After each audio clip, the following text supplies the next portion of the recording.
Jim Sharp, Bodacious. What a matchup. Let's take a look at it and see what you think.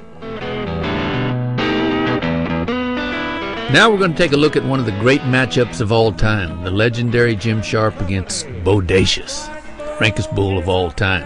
Whenever you got a bull this rank, this much power, anything can happen. One mistake can really lead to disaster. Right here towards the end of the ride, everything was perfect up until then. Got him leaned a little bit away from his hand, got that left arm back. That's going to give the bull leverage. Turns him a New York flip, so you see a lot of power there. Let's take a look and see what happened. Coming out of that gate, Jim's perfect. Meets the kick. You want to ride that momentum out in front of your rope. These high-level bulls like Bodacious, they ride good in one spot. That's out in front of the rope. Butt's got to be even with the rope or farther in front. Get out there, great foundation, good bend in the legs.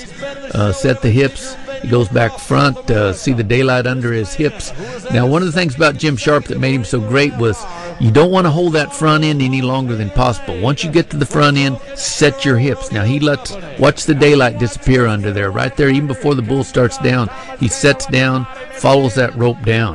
That was one of his secrets to control. 7 seconds into the ride, he's still forward, and then all hell breaks loose. And let's take a look why. Now, right here as this bull come up, see where that left arm is? It's back. His butt's behind that rope. That is the house of pain between the rope and the flank. And what gets you out of that area is that riding arm. You got to drive it coming off the kick. Push yourself out in front of that rope. Otherwise, they're going to get leverage at you. And he gets a lot of leverage at him here for about a flip and a half and pounds him into that ground. Yeah, so he didn't win that one. Well, there we've seen Jim on the most powerful bull in the business. But after you get on one like that, you need a little reward. You need to get on one that's a lot of fun. So let's look at him on a different type of bull where you want to get a different body positioning. This bull here is what we call a caprioler. So let's take a look at him, and then we'll watch him back in slow motion. But you'll notice Jim not moving as far forward on this bull as he was. He kind of sitting down behind, spurring, whipping. Real pretty bull to watch ride. They win a ton of firsts on him, but probably 9 out of 10 guys would good bull riders would ride him.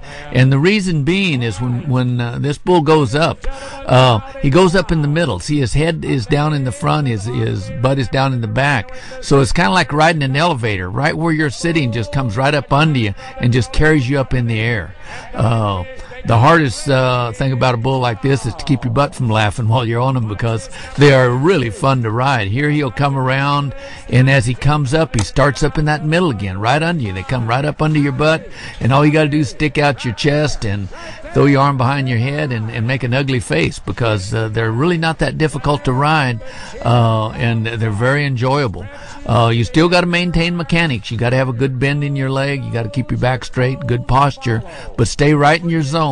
Don't go left, don't go right, just straight forward and straight back. But you're not going to go very far forward on a capriolan bull, because there again, as they start up in the front end, they're already coming up in the back end, and what comes straight up at you is right under you, and that's why you're able to rear back and spur and really have some fun on a bull like this. And you know, there again, it's when you draw one of these, you know, your rider's always got a smile on his face, because he's not going to have to put out a lot of effort. He's going to have a lot of fun, and you don't have the danger of a bull like Bodacious.